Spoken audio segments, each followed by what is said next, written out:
Mom promised me the lake cabin again. 2 hours later, she signed it over to my stepbrother Derek. The phone call from Mom had been surprisingly breezy. "Jake, honey, I'm at the lawyer's office. We're finally settling the last of your father's estate. The cabin? It's going to be yours. Just like he always wanted. I'm driving." My hands grip the wheel, knuckles white. "Really, Mom? After all this time?" My voice sounds distant, like it's coming from the crackly car speaker itself. Relief washes over me, so potent it's almost sickening. The lake cabin, Dad's sanctuary, ours. The scent of pine needles and damp earth, a phantom from my childhood, fills the car. For a moment, I'm 10 years old again. Dad's rough hand on my shoulder. The two of us watching the sunrise paint the water gold. "Yes, sweetie. Get down here as soon as you can. We just need your signature on a few things." Click. The drive is a blur. I pull into the parking lot of Henderson and Black, the law firm that's handled our family's affairs for decades. The air inside is cool, sterile, a stark contrast to the warm May afternoon. It carries that distinct smell of old legal documents, a dry, slightly sweet scent like decaying paper, mingling unpleasantly with the faint, cloying aroma of Mom's signature vanilla perfume. She must be here already. My heart thuds a nervous rhythm against my ribs. This is it. I find them in a conference room. Mom dabbing at her eyes with a lace-trimmed handkerchief. A performance, I suspect. And Derek, my stepbrother, smirking. He sits beside Mom, his arm draped possessively over the back of her chair. A cold knot forms in my stomach. Why is he here? Mr. Henderson, a man whose face seems permanently etched with sympathetic concern, gestures to an empty chair. "Jake, thank you for coming on such short notice." His voice is graveled, like stones shifting at the bottom of a river. "No problem," I manage, my gaze flicking between Mom and Derek. "So, the papers for the cabin?" Mom sniffles. "Jake, darling, there's been a slight adjustment to the arrangements." The knot in my stomach tightens. I can feel the blood draining from my face. Adjustment? The word tastes like ash in my mouth. The scent of vanilla from Mom seems to intensify, suffocating. Mr. Henderson slides a sheaf of papers across the polished mahogany table. The top document, an official-looking deed, swims before my eyes. I force myself to focus on the names. My eyes scan, searching for Jacob Samuel Peterson. Instead, they land on Derek Michael Riley. My breath catches. The room tilts. It feels like the floor has dropped out from under me. I can hear the distant hum of traffic, the ticking of a grandfather clock in the hallway, the rustle of Mom's dress. Each sound is amplified, distorted. My entire world narrows to that single damning name. Derek. What is this? My voice is barely a whisper. I can feel a tremor starting in my hands, a deep, primal rage beginning to bubble up from some forgotten depth within me. I fight to keep my expression neutral, to not let them see the devastation. Mom reaches out, her hand fluttering near mine before retreating. "Jake, please understand. Derek has a family now. Little ones. They need a place like the cabin. You're still single. Her voice trails off, her eyes pleading. The scent of old paper and her perfume make me feel nauseous. "Single," I repeat. The word flat, devoid of emotion. The excuse is so flimsy, so transparent. It's insulting. The cabin wasn't just property. It was Dad's legacy, a piece of his soul woven into the very timbers of the place. He'd promised it to me. I can almost hear his voice, warm and reassuring. "This will all be yours. Someday, Jake, keep it safe." My heart panics about losing that family legacy, the tangible link to my father. Derek, damn him, just sits there, that smug, self-satisfied look plastered on his face. He's always been like this, ever since Mom married his father. Entitled, grasping. He has the audacity to pat Mom's hand. "It's for the best, Jake. Keeps it in the family, right?"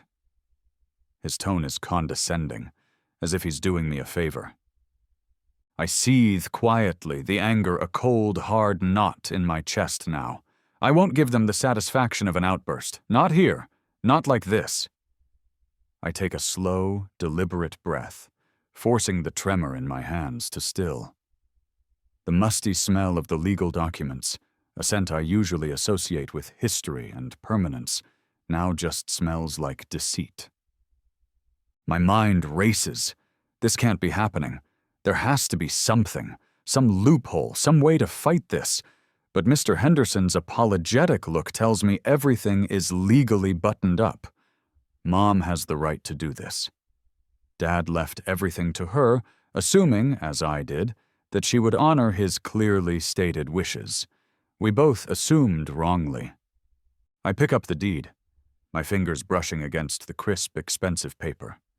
My eyes scan the legal description, the precise metes and bounds outlining the property. And then I do it. My quiet power move. I look directly at Mr. Henderson, my voice calm, almost detached. "Could I see the full property survey, Mr. Henderson? I'm interested in the exact property boundaries and any documented lake access rights associated with this parcel." Mr. Henderson blinks, surprised by my composure, my specific request. "Of course, Jake." He shuffles through his briefcase, the leather creaking softly in the sudden silence. Mom and Derek exchange a confused glance. The silence in the room is thick, broken only by the crinkle of paper as Henderson pulls out a larger, folded document. The survey map. The metallic tang of unspoken tension fills the air. He spreads it on the table.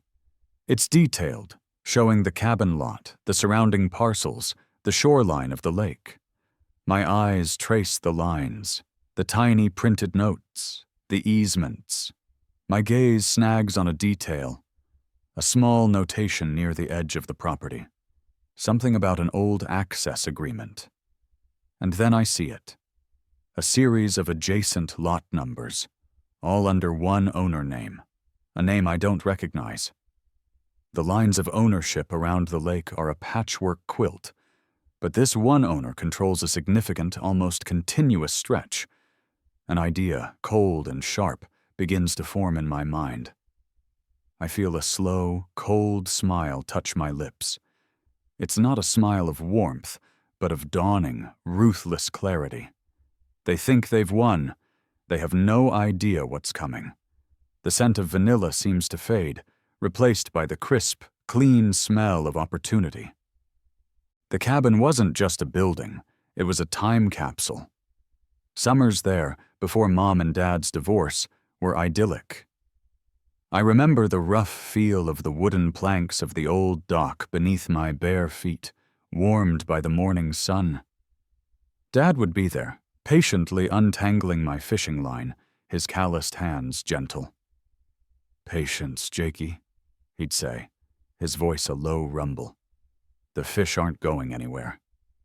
The rhythmic plop of the lure hitting the water, the distant cry of a loon across the shimmering surface at sunset.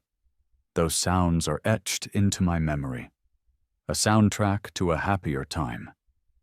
He taught me how to clean a fish, how to skip stones, how to identify constellations in the vast, inky sky.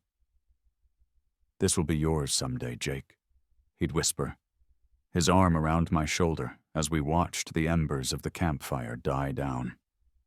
"Promise me you'll take care of it." I cherished those moments, held them close even as our family fractured. Mom remarried when I was 16. Robert, Derek's father, was fine. A bit bland, a bit too eager to please Mom, but not a bad guy. Derek, though, was another story. He was 2 years younger than me, but carried himself with an air of unearned superiority. From day one, he treated the cabin like his personal playground, leaving his wet towels on the antique furniture, his muddy shoes on the handmade rugs Dad had prized. Mom, caught up in the glow of her new marriage, her new family, rarely corrected him. Her favoritism was a dull ache in my chest, a constant reminder of my displacement. The cabin, once our shared haven, became a source of quiet friction. The easy laughter Dad and I shared there was replaced by polite, strained conversations. The scent of Dad's pipe tobacco, which used to cling to the curtains, was slowly overpowered by the smell of Derek's sugary colognes. Dad's death 2 years ago was sudden. A heart attack, swift and brutal. The grief was a tidal wave pulling me under. The will reading was a formality. He'd left everything to Mom. At the time, it made sense. I was still in my late 20s, just getting my tech startup off the ground. She was his wife. I grieved the loss of my father, the man who taught me everything, the man whose quiet strength I tried to emulate. I assumed, with a naivety that now makes me cringe, that she would honor his wishes about the cabin. He'd been so clear, so adamant. It was for me. It was our special place. I pictured myself there, someday, with my own family, teaching my own kids to fish from that same old dock. Over the last 2 years, Mom had been vague whenever I brought it up. "We'll sort it out, Jake," she'd say, patting my hand, her eyes avoiding mine. "There's no rush." I see now that she was just biding her time, waiting for the right moment to pull the rug out from under me. The memory of Dad's voice, earnest and trusting, "This will be yours someday," now echoes with a bitter irony. I assumed wrongly, so very wrongly. The familiar scent of the lake, the pine, the damp earth, it all felt tainted now by her betrayal. Lying in bed that night, the lawyer's office scene replaying in my head, another memory surfaces. It's faint, like a half-forgotten dream.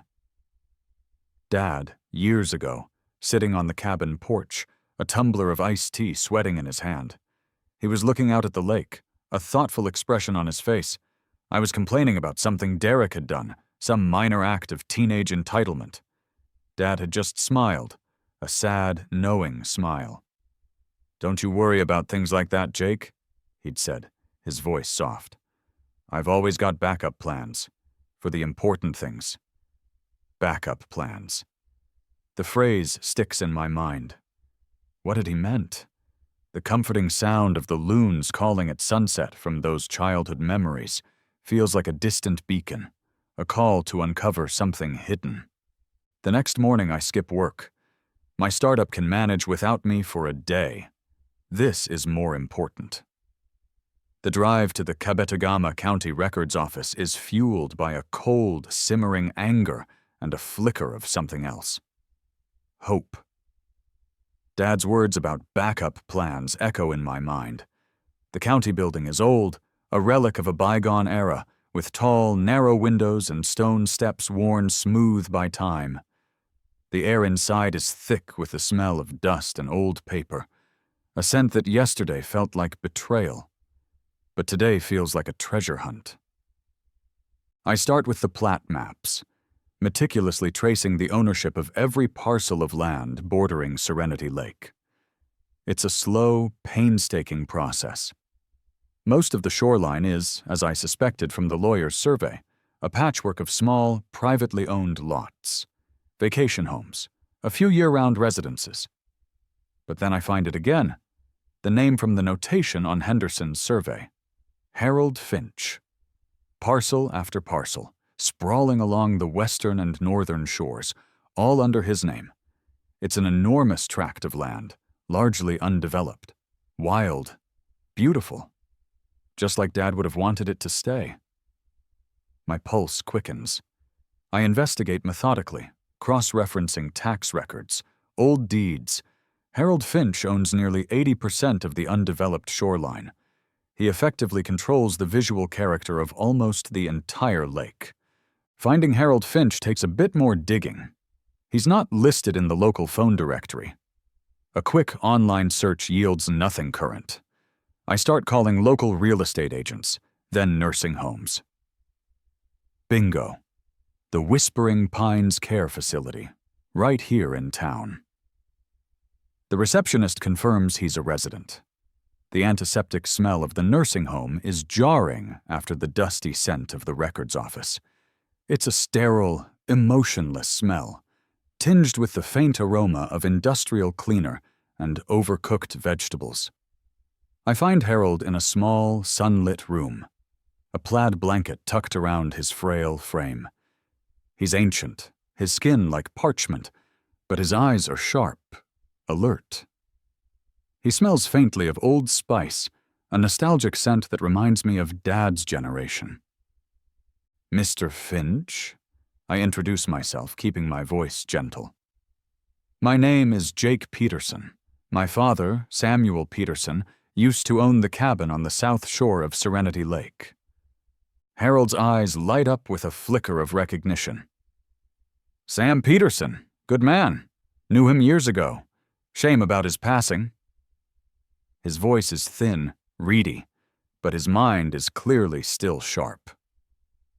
We talk for a while, about the lake, about how it's changed, about the developers who are always sniffing around. Harold reveals he's been wanting to sell his land for years. Too much for me to manage now, even from here, he sighs, his gaze distant. But I don't trust those damn developers. They'd turn it into a concrete jungle. Chop down every tree, build those monstrous houses shoulder to shoulder, ruin it. He calculates precisely the kind of ruin they would bring. This is my opening, my quiet power move. Mr. Finch, I say, leaning forward, what if I told you I want to buy all of your lakefront property? And what if I told you I have no intention of developing it? I want to preserve it. Keep it wild. I explain my connection to the lake, my father's love for it. I don't mention Mom or Derek or the betrayal. This isn't about that.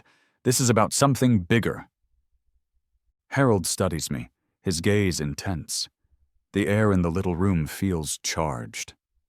The antiseptic smell of the nursing home seems to recede, replaced by the imagined scent of pine and clean water. He negotiates shrewdly, asking about my intentions, my resources. I answer honestly, outlining a vision for conservation, for protecting the watershed. Finally, after what feels like an eternity, he nods slowly. All right, son, I'll sell it to you, on one condition. My heart leaps. Anything, Mr. Finch. You have to promise me, he says, his voice gaining a surprising strength, that you'll keep it the way it is. No fancy resorts, no golf courses. Keep it for the loons and the deer and the people who appreciate peace and quiet. I promise, I say, and I mean it with every fiber of my being. This aligns perfectly with what Dad would have wanted, with what I now realize I want. It's more than just a power play against Mom and Derek. It's a chance to honor my father in a way that truly matters. Harold smiles, a genuine, heartfelt smile that transforms his wrinkled face.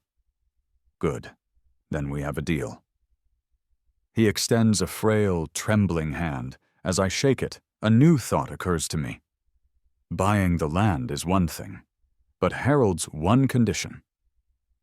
Preserve the natural beauty of the lake. That phrase sparks another idea. A way to make this truly ironclad, a way to ensure that no one, not even future generations, can undo what I'm about to do. But it's a complication, a legal labyrinth I'll have to navigate carefully. The Old Spice scent in the room seems to carry a hint of my father's quiet approval. Harold's condition, preserve the natural beauty of the lake, isn't a hurdle. It's an inspiration. It's the key to making this more than just an acquisition. It's about creating a legacy. Dad would have loved this. My mind races. How do I make that promise legally binding forever? The first step is capital. My tech startup, which I co-founded 5 years ago, went public last year. My stock options, once just numbers on a page, are now a substantial nest egg. A secret one, as far as Mom and Derek are concerned. They see me as the still single son, presumably struggling, not the guy who just cashed out a small fortune. I call my broker the next morning. Liquidate it, I tell him. All of it. The faint scent of the leather in my car as I drive away from that call feels like the smell of freedom, of possibility. Next, lawyers. Not Henderson and Black, obviously. I need specialists, environmental lawyers, experts in conservation easements. I find a highly recommended firm in the city. Their office smells of recycled paper and strong coffee, a scent of focused energy. I lay out my plan. I'm purchasing a significant tract of pristine shoreline, and I want to ensure it remains undeveloped in perpetuity. They get it immediately. They talk about tax benefits, about legal frameworks, about land trusts. It's complex, but it's doable. The scratch of their pens on yellow legal pads as they take notes is a strangely satisfying sound. The more I delve into it, the more audacious the plan becomes. With Harold Finch's land, I won't just own a piece of the shoreline, I'll own nearly 80% of it. Critically, this includes the land surrounding all existing access roads to the lake, including the one that leads to Dad's, now Derek's, cabin. A slow, grim satisfaction unfolds within me. I scheme carefully, mapping out every detail. My lawyers advise structuring the purchase through a limited liability company, an LLC. It offers protection, but more importantly, it offers anonymity. Serenity Shores Preservation, LLC, we call it. Untraceable to Jake Peterson, at least not easily. I orchestrate methodically, setting up the company, transferring the funds. The ink on the incorporation documents is a deep, satisfying black. The faint, metallic scent of the freshly printed certificates is the smell of control. Now, the delicious part? Planning how to legally and completely restrict Derek's access to his cabin. The cabin lot itself is an island in a sea of land that will soon be mine. Without an easement or right-of-way across my property, he won't be able to drive to it. He won't even be able to launch a boat from any of the existing boat ramps. They'll all be on Serenity Shores Preservation LLC land. He'll have a cabin he can see, but not easily reach. I anticipate their outrage, their sputtering fury, and a cold, hard knot of something that feels dangerously like revenge tightens in my gut. But I tell myself it's about conservation. It is about conservation. The access restriction is just a bonus. A very significant bonus. The closing date for the Finch property is set. My lawyers are efficient, Finch is eager, and the county is cooperative, especially when they hear about the conservation angle. The date happens to be Thursday, July 2nd.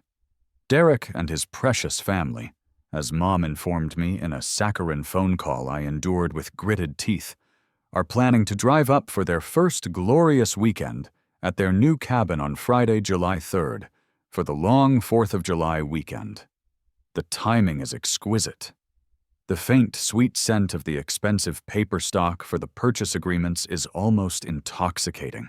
I can almost taste their shock. The closing is almost anticlimactic.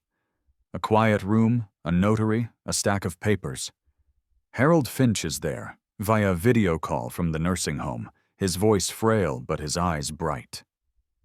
"You're a good man, Jake," he says, once my signature on behalf of Serenity Shores Preservation LLC is affixed to the final document. "Your father would be proud." His words are a balm, cutting through the lingering bitterness of Mom's betrayal. The satisfying thunk of the notary's stamp on the deed echoes the feeling in my chest. Mission accomplished. The land is mine. The shoreline is protected. The air in the lawyer's office, though still smelling of paper and legalities, feels lighter now, charged with a different kind of energy. the energy of a promise fulfilled. The next few days are a blur of activity. I meet with several regional conservation groups. They're ecstatic about the scale of the Serenity Shores Preservation Project. We discuss habitat restoration, watershed protection, potential for limited public access, hiking trails on the periphery, far from the sensitive shoreline. Their enthusiasm is infectious, and it reinforces my conviction that this is the right path. This is bigger than family drama. This is about legacy, about giving something back. The earthy scent of the forest floor during a site walk with a biologist from the Loon Preservation Society feels like coming home. Then comes the less glamorous, but equally crucial part. The signs. Discreet, professionally made. Private property, Serenity Shores Preservation LLC. Access by permission only. We install them at the entrance to every old logging road, every dirt track, every historical access point that leads to the lake through what is now my land.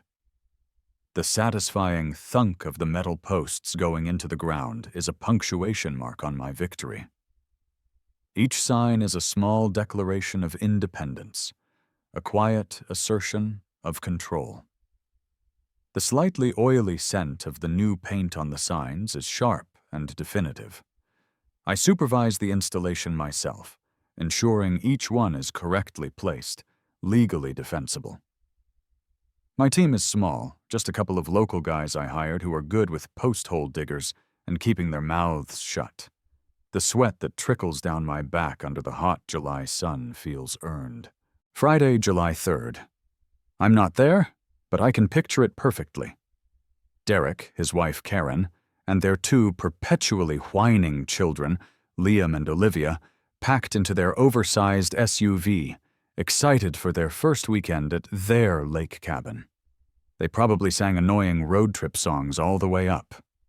The anticipation, the entitlement. I allow myself a small, grim smile. My phone rings late that afternoon. It's a number I don't recognize, but I have a pretty good idea who it is. Jake? Jake Peterson, you son of a... Derek's voice is apoplectic, a sputtering engine of rage. I hold the phone slightly away from my ear. The sounds of children wailing in the background are faint, but discernible. Mission accomplished on that front, too. Derek? I say, my voice calm, almost bored. To what do I owe the pleasure? What the hell did you do? He screams. There are signs everywhere, private property. We can't get to the cabin. We drove all the way up here. The kids are crying. Karen is furious. The raw panic in his voice is music to my ears. He dominates the conversation with his fury, but it's an impotent fury. Signs? I feign mild surprise. Oh, you must mean the Serenity Shores Preservation LLC property. Yes, they're quite keen on protecting the natural environment. Trespassing is frowned upon, I hear. The faint scent of the mosquito repellent I'd used earlier that week while checking the sign placements comes back to me. A tiny, triumphant sensory note. Serenity Shores pre-what now? What the hell is that? This is our cabin. Mom gave it to us, he bellows. He has no idea who he's dealing with. Indeed, she gave you the cabin. A lovely little building, I'm sure, sitting on its own designated lot. I pause, letting the silence stretch. She didn't, however, give you the legal right to cross several miles of privately owned conservation land to get to it. An unfortunate oversight on her part, I suppose. I can almost smell the dust from the dirt road they're undoubtedly parked on, the frustration radiating through the phone. A beat of stunned silence. Then, you bought it? All that land? Disbelief wars with fury in his tone. He's finally starting to understand the scale of this. He calculates the implications, and the sound is one of dawning horror. Let's just say I'm an investor in sustainable nature preservation, I reply smoothly. My quiet power move. Now, Derek, I'm a reasonable man. I understand your predicament. So I'm prepared to offer you a solution.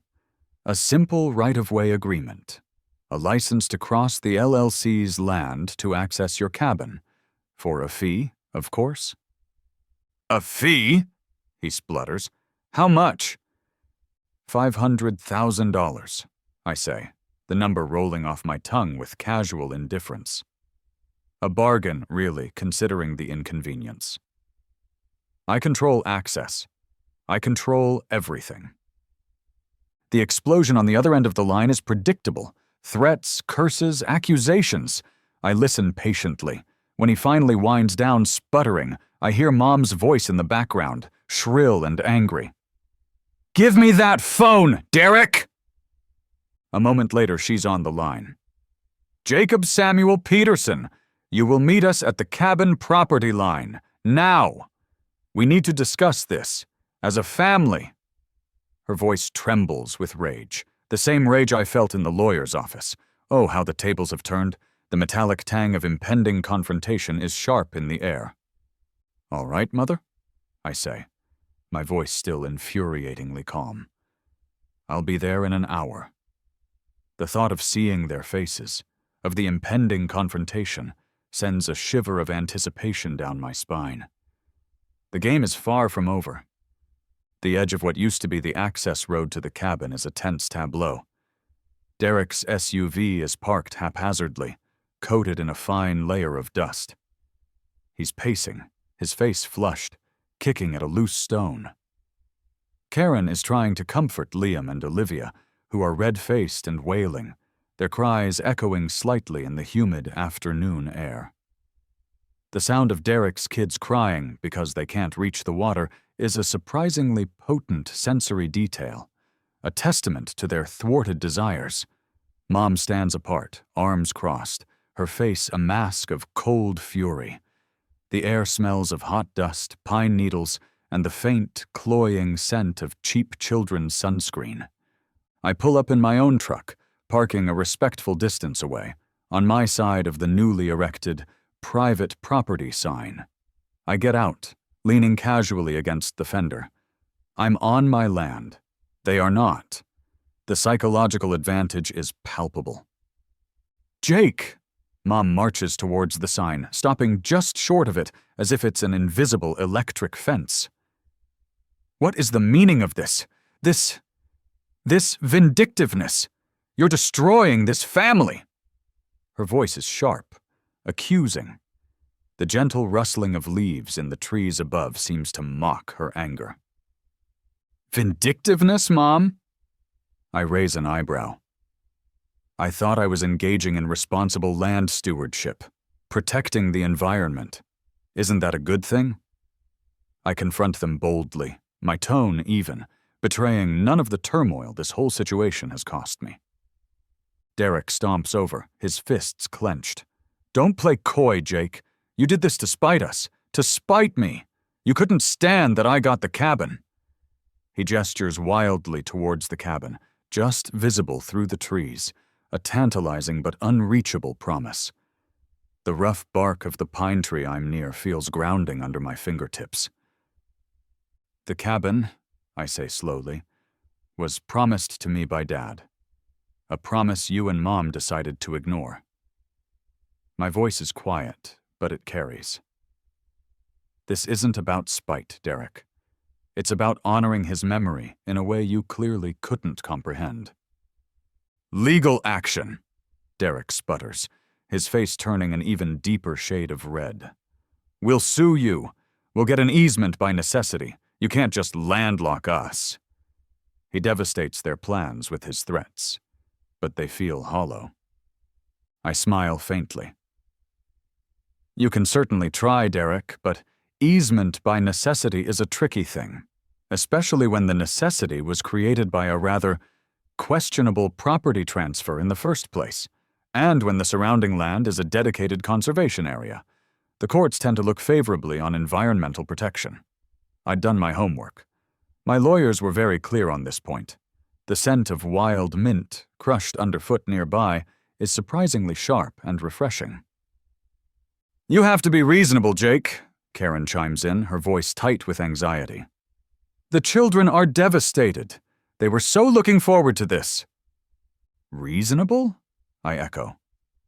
Was it reasonable to snatch away something that was promised to me for years? Was it reasonable for Mom to lie to me, to lure me to the lawyer's office under false pretenses? Mom steps forward again, her eyes blazing. I did what I thought was best for my family. And Dad wasn't family? The question hangs in the air, heavy and unanswered. I see a flicker of something in her eyes. Guilt? Regret? But it's gone as quickly as it appears. I take a breath, then calmly explain the environmental benefits of my conservation plan. I talk about the watershed, the wildlife habitats, the long-term vision for Serenity Shores Preservation LLC. I watch their faces. Derek is still fuming, but Karen and even Mom are listening, a dawning understanding in their expressions. This is bigger than their weekend getaway. Then, I play another card. Dad worried about you, Derek, I say, my gaze steady on him. He worried about your character, your acquisitiveness. I reach into my pocket and pull out a small, folded bundle of letters. Dad's handwriting. He wrote to me after you and Mom got married. He expressed his concerns. He was afraid you'd try to sell the cabin or worse, develop the land around it if you ever got your hands on it. The musty smell of the old letters, Dad's familiar scent, fills the small space between us. I see the shock on their faces. Mom looks like she's been slapped. Derek is speechless. I control the narrative now.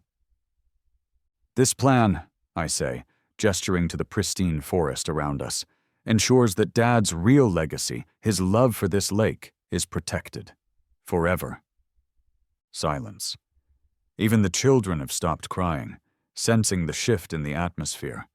Then, my quiet power move. The one that isn't about revenge, but about a sliver of something else. Compromise? Or just highlighting their powerlessness?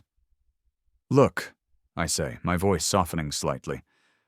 I'm not a complete monster. I'm prepared to offer you limited access. 2 weekends a year. Pre-approved dates. Strict rules about noise and environmental impact. No permanent dock. No motorized boats beyond a small fishing skiff. Derek looks like he's about to explode again, but Mom places a restraining hand on his arm. She's looking at me. Really looking at me. Perhaps for the first time in years. The anger in her eyes has been replaced by a complex mix of emotions I can't quite decipher. But she's not done fighting. Not yet. She plays her final card.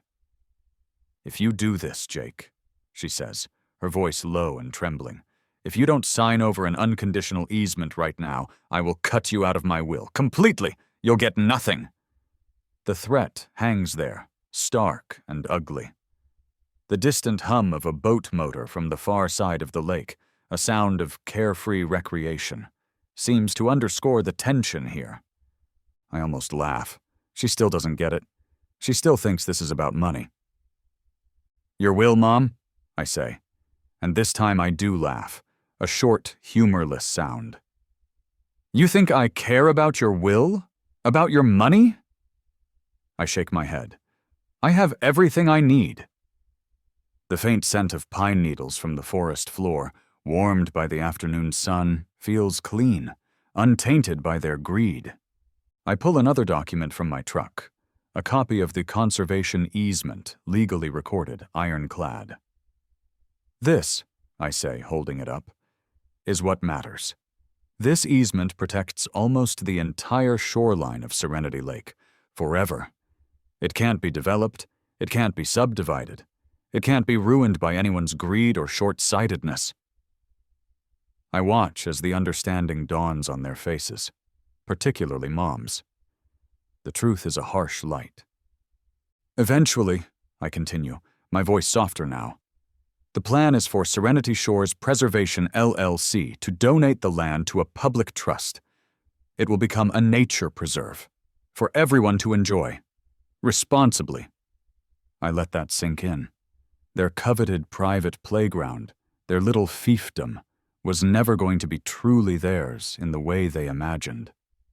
The gentle lapping of waves against the distant shore, a sound I've loved since childhood, seems to underscore the permanence of my actions. Derek's family, especially Karen, looks stricken.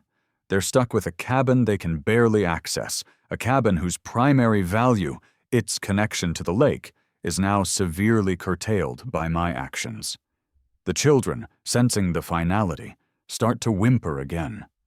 The sound is no longer triumphant to my ears, just sad. The victory feels a little hollow, tinged with the understanding of the bridges I've burned. Mom stares at me, her face pale. The fight seems to have drained out of her. You did all this to protect his memory, she whispers, her voice hoarse. The anger is gone, replaced by a dawning, painful comprehension.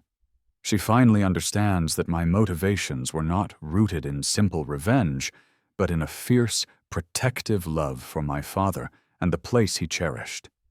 It was about protecting his legacy from her and from Derek.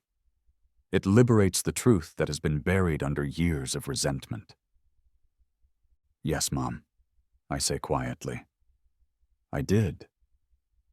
My quiet power move this time is one of inclusion, not exclusion, but on my terms. I'm inviting Uncle Joe and Aunt Carol and my cousins to be on the advisory board for the conservation project, I announce. Dad's side of the family. The ones who truly understood his connection to this place. The ones Mom has systematically alienated since his death. Their involvement will ensure his spirit truly lives on here.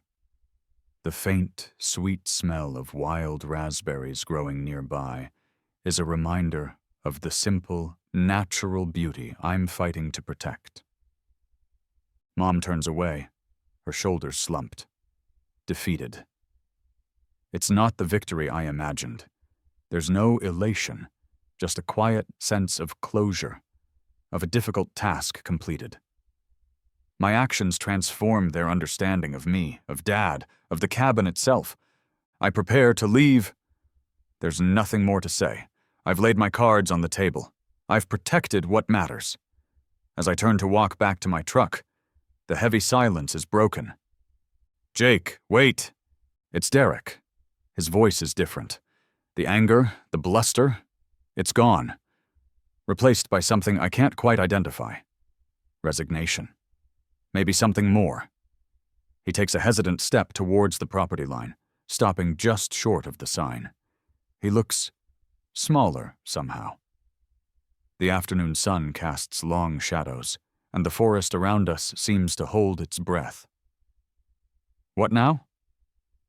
Derek shoves his hands into his pockets, his gaze fixed on the dusty ground at his feet. He looks up, and for the first time I see something other than arrogance or anger in his eyes. It looks like exhaustion. I never even wanted the damn cabin, Jake, he admits, his voice low, almost a mumble. The confession hangs in the air, unexpected. The faint scent of decaying leaves from the forest floor seems to emphasize the raw, unfiltered honesty of the moment. Mom pressured me, he continues, kicking at a loose pebble. She kept saying it would be a good investment, something I could sell later, you know? Flip it. Make a bundle.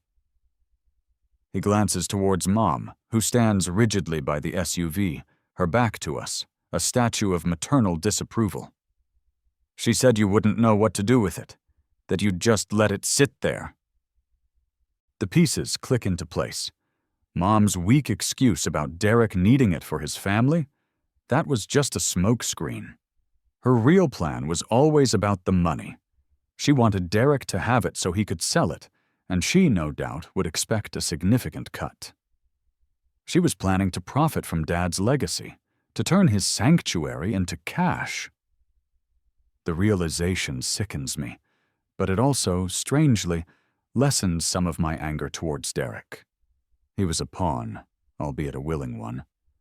My heart forgives reluctantly, not for his actions, but for the manipulation he also endured. She promised him the lake cabin again, I think. the opening words of this whole mess echoing in my head. She'd likely been working on him for a while, dangling it like a carrot. Derek sighs, a heavy, weary sound. Look, this whole thing, it's a mess. But the kids, they were looking forward to a cabin, any cabin. He makes an unexpected proposal. What if I donate the cabin back to you, or to your LLC thing, in exchange for, I don't know, guaranteed access, a couple of weeks a year? We can work something out, something fair. The familiar creak of weathered wood from the distant, unseen cabin dock seems to drift on the breeze, a reminder of what this is all really about. I consider it. The cabin itself, separate from the land, holds memories, Dad's memories, my memories. And it's sitting there, unused, slowly decaying, while Derek technically owns it but can't reach it, feels wrong. It feels like a Pyrrhic victory. I'll think about it, Derek, I say. And I mean it. My focus has been on the land, on the preservation. The structure itself is secondary, but not unimportant. But if it comes back into my control, it stays in Dad's family line. For good, no selling, ever. I protect what matters, and the cabin, Dad's cabin, does matter. Derek nods quickly. Understood, absolutely. Karen, who has been listening intently, walks over and touches his arm. She looks at me, a small, tired smile on her face. Thank you, Jake, she says softly. For preserving something beautiful, even if it's not ours. Her sincerity surprises me. Perhaps there's hope for some semblance of peace eventually. Mom, however, is having none of it. She storms over, her face a thundercloud. Derek, what are you doing? Don't you dare give it back to him! But her voice lacks its earlier conviction. She knows she's lost. Derek just shakes his head, a newfound firmness in his expression. It's done, Mom. She glares at me, then at him, then whirls around and gets into the SUV, slamming the door with a resounding thud that echoes through the quiet woods. The engine roars to life, and she speeds off, leaving a cloud of dust and unresolved anger in her wake. Good riddance. Derek, Karen, and the now subdued children pile into their own car. I'll have my lawyer call yours, Derek says, sounding almost apologetic. And then they're gone too. Silence descends. A profound, peaceful silence, broken only by the chirping of crickets and the rustle of leaves. I walk past the private property sign, onto the path that leads to the cabin. The air is cooler here, beneath the dense canopy of trees. The scent of pine is rich and deep. I reach the clearing. The cabin stands there, just as I remember it.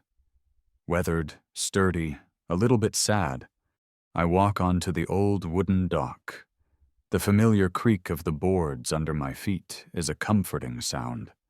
I sit on the edge, dangling my legs over the water, just like I used to do with Dad. The sun is beginning to set, painting the sky in hues of orange and purple, the colors reflecting on the calm surface of my protected lake.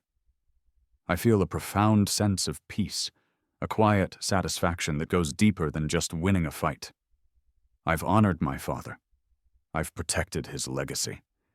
I've found peace at last. I reach into my back pocket and pull out a worn, creased envelope. It's one of the letters Dad wrote to me, the one I'd skimmed before, but hadn't fully absorbed until now. I unfold it carefully. His familiar handwriting fills the page. Dear Jake, it begins. If you're reading this, it probably means your mother has done something unpredictable with the cabin.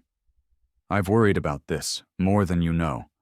She means well in her own way, but she doesn't always see things clearly, especially when it comes to Derek and his father's influence. That's why I set up a little something on the side, a backup plan, just in case. Harold Finch is a good man. He understands what Serenity Lake truly is. He'll know what to do if the time comes. Remember what's important, son. It's not about ownership, not really. It's about stewardship. Protect the lake. That's all I ask." A slow smile spreads across my face. Dad had always known this day might come. He'd seen the writing on the wall, even back then. He'd planted the seeds, trusted me to figure it out. And I had. The last rays of the sun dip below the horizon, and the first stars begin to prick the darkening sky. The loons call out, their hauntingly beautiful song echoing across the water. Everything is as it should be.